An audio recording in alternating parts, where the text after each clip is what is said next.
میرے رسول پاک سید عالم نور مجسم صلی اللہ علیہ وسلم نے جو لوگ تیار فرمائے، نیند تو نہیں آ رہی آپ حضرات؟ نبی پاک نے جو لوگ تیار فرمائے، حضرت کعب بن مالک رضی اللہ تعالی، حضور نے فرمایا چلو تبوک پہ میرے ساتھ، سارے چلو، سب تیار ہو گئے۔ حضرت کعب بن مالک فرماتے ہیں مجھے گھوڑا بڑا دوڑانا آتا تھا، نیزہ بڑا چلانا آتا تھا، تلوار کا میں بڑا دھنی تھا، میں مالدار بھی تھا، میرے پاس بڑی وسائل تھے۔ حضور چلے گئے تو میں نے، یہ بخاری ہے، فرماتے ہیں میں نے سوچا کہ میں چلا جاؤں گا، کل میں گھوڑا دوڑاؤں گا، میں نے پیچھے پہنچ جانا، پرسوں چلا جاؤں گا، ترسوں بس سستی ہو گئی، نہ جا سکا۔ فرماتے ہیں وقت بیت گیا، حضور چلے گئے، آج جاتا ہوں کل چاہتا ہوں، اسی میں حالات سارے گزر گئے، حتیٰ کہ اللہ کے رسول واپس آ گئے۔ فرماتے ہیں کچھ بوڑھے تھے جو نہ جا سکے، اور کچھ منافق تھے جو حضور کے ساتھ جہاد پہ نہ جا سکے۔ آپ فرماتے ہیں میں جوان بھی تھا، تیر انداز بھی تھا، اور دنیا عرب سارا جانتا تھا کہ مالدار بھی ہے، اللہ تعالیٰ کی دی ہوئی بڑی نعمتیں تھی، میں نہ گیا، اور ہو غلطی گئی، سستی گئی۔ فرماتے ہیں حضور مدینے میں آئے، جب مسجد نبی میں بیٹھے تو منافق آ کے بہانے کرنے لگے، کوئی کہنے لگا بچی بڑی بیمار تھی، کوئی کہنے لگا حضور کل ہی صحیح ہوا ہوں۔ فرماتے ہیں مجھے بھی پتا تھا، اور پتا مصطفیٰ کو بھی تھا جھوٹ بول رہے ہیں، حضور کو پتا تھا، پر وہ بہانے کرتے، حضور قبول کرتے، میں چلو جاؤ۔ کہا فرماتے ہیں ایک منٹ کے لیے مجھے بھی وسوسہ آیا کہ کوئی بہانہ نہ کر دوں، لیکن پھر میں نے سوچا بہانہ کس کے سامنے کروں جسے اللہ تبارک و تعالیٰ نے نبوت کی آنکھ عطا فرمائی ہوئی ہے، اس محبوب کے سامنے بہانہ۔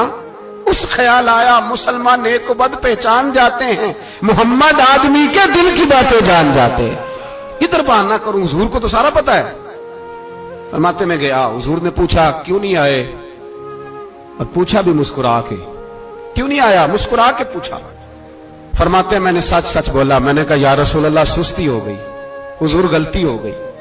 جو بہانے لگا رہے تھے ان کو آزادی مل گئی، اور مکتب عشق کا دستور نرالا دیکھا، اس کو چھٹی نہ ملی جس نے سبق یاد کیا۔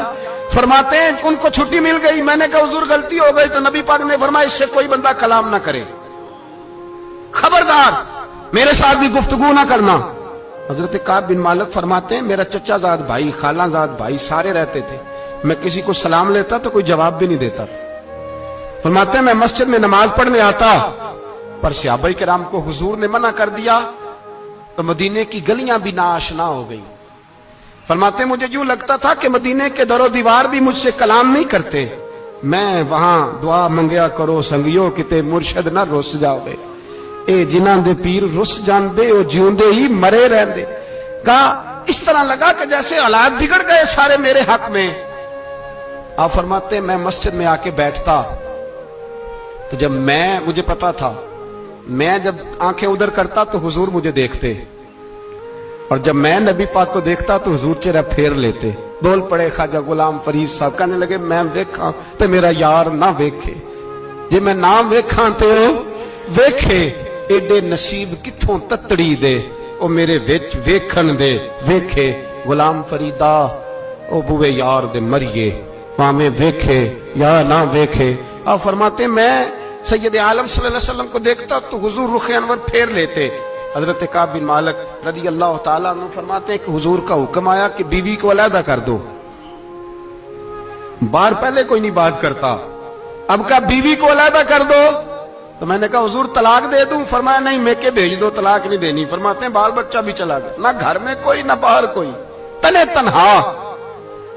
آپ فرماتے ہیں زمانہ جانتا تھا، عرب کے صوبوں میں بات پھیل گئی کہ کعب بن مالک جیسا سردار، مالدار، گھوڑ سوار، تیر انداز،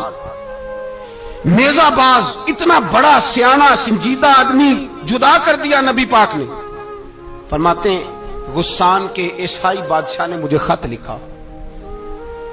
حضرت کعب فرماتے ہیں بڑی آزمائش تھی، پر یہ مصیبت سب سے بڑی تھی۔ غسان کے عیسائی بادشاہ نے خط لکھا، اس کا آدمی مجھے ڈھونڈتا پھرتا مدینے میں، میں ملا تو خط اس نے مجھے دیا۔ خط میں یہ نہیں لکھا تھا کہ کافر ہو جاؤ معاذ اللہ، یہ نہیں لکھا تھا عیسائی ہو جاؤ۔ اس نے خط میں لکھا کہ کعب ہم نے سنا ہے تمہارے نبی نے تمہیں چھوڑ دیا، ناراض ہو گئے، تم تو اس قابل تھے کہ صوبے کے گورنر بنائے جاتے، تم تو بڑے عہدے کے قابل تھے، تمہاری تو شہرت ہے سارے علاقوں میں، تم آ جاؤ ہمارے پاس، ہم تمہیں بہت بڑا عہدہ دے دیں گے۔ حضرت کعب بن مالک فرماتے ہیں اب میری چیخیں نکلی، اب میں تڑپ کے رویا، میں نے وہ اس کا خط پکڑا اور جلتے ہوئے تنور میں ڈالا اور مسجد نبوی میں سر سجدے میں رکھ کے میں نے کہا اے اللہ میرا ایمان اتنا ہی مشکوک ہو گیا ہے کہ کافر کہتے ہیں میں ان کے ساتھ مل جاؤں گا، اے اللہ میرا ایمان اتنا مشکوک کافر سمجھنے لگے ہیں کہ میں مسلمانوں کو چھوڑ کے ان سے اتحاد کروں گا۔ یہاں لوگ کہتے ہیں ہم نے پریشر کے لیے ان کو ساتھ ملایا، ہم نے پریشر کے لیے کافر سے سمجھوتا کرو گے، اپنے بھائی پر ظلم کرنے کے لیے بے ایمانوں کے ساتھ دوستی کرو گے۔ حضرت کعب بن مالک فرماتے میں نے تندور میں ڈالا، میں تڑپ کے رویا، میں نے کہا اے اللہ میرا اتنا امتحان نہ لے کہ کافر سوچنے لگے کہ میں اس سے سمجھوتا کروں گا، اے اللہ مہربانی فرما اتنا امتحان نہ لے۔ روتے روتے گھر گیا، سحری تک روتا رہا، ایک آدمی دوڑا آیا کہنے لگا کعب جلدی چل، حضرت جبریل آ گئے ہیں، اللہ نے تیری توبہ قبول فرما لی ہے، رسول پاک نے تجھے یاد فرمایا ہے، چل آ جا۔ حضرت کعب بن مالک فرماتے میں قدموں میں گرا اور میں نے کہا محبوبہ میرا سارا ہی مال لے لے، حضور میری ساری صلاحیتیں لے لے، رکھ لیں سارا کچھ، مجھے وہ مال نہیں چاہیے جو آپ کے دروازے سے دور کر دے، حضور وہ دولتیں میرے کس کام کی جو آپ کے دروازے سے دور کر دے، بے نور بے چراغ جو محفل ہو پھونک دو، اعظم بلا سے اپنی وہ ہستی ہی کیوں نہ ہو، جو چیز اس کی راہ میں حائل ہو پھونک دو۔ حضرت کعب بن مالک رضی اللہ تعالیٰ عنہ نے ایک منٹ کے لیے بھی کافر سے سمجھوتا کرنا پسند نہ کیا، جبھی تو اللہ نے توبہ حضرت جبریل